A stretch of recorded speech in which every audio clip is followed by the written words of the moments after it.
Noong walang may shake-up, marami ang hindi handa. Magandang araw po. Isang magnitude 6.2 na lindol ang yumanig sa Luzon kanina. Maraming pamilya ang naapektuhan, maraming bahay ang nasira, at marami rin ang nasaktan. Maging alerto po tayo sa mga aftershocks na maaari. Uy, bakit parang nag-aalala ka? Nanonood kasi ako ng balita. Ang lakas ng lindol sa Luzon. Nakakatakot. Oo nga eh, pero alam mo ba yung ma-shake up? Ano yun? App siya na nagbibigay ng alert kung may paparating na lindol para makapag-ready ka agad at makaiwas sa pangalan. Talaga?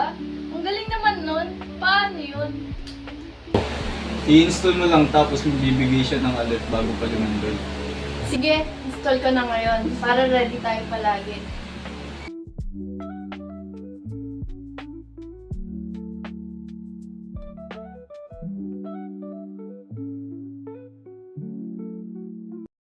Guys, since may shake na tayo, dapat ready rin tayo sa mga basic needs. Oo nga, parang pag lumindol, mabilis na lang natin siya makuha.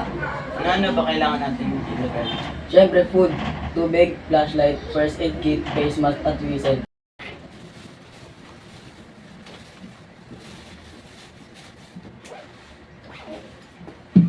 Okay, nandito na lahat sa go bag natin. Save na tayo sa aling may emergency.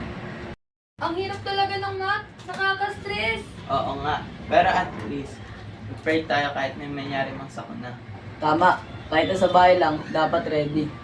Buti na lang may shake up at go bag tayo dito. Safe tayo kahit anong mangyari. Prepared tayo lagi para walang panic kung may emergency.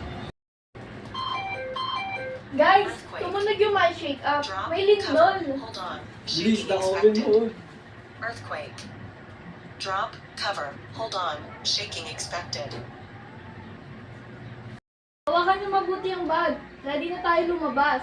Dahan-dahan, basta tayo habang naka-cover and hold.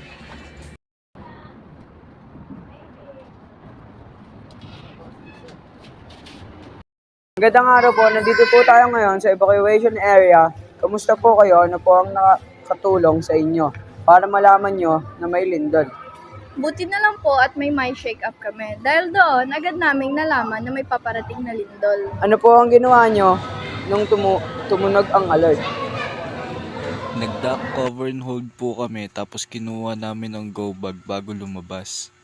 Ano pong mensahe nyo sa ibang estudyante tungkol sa paghahanda sa lindol?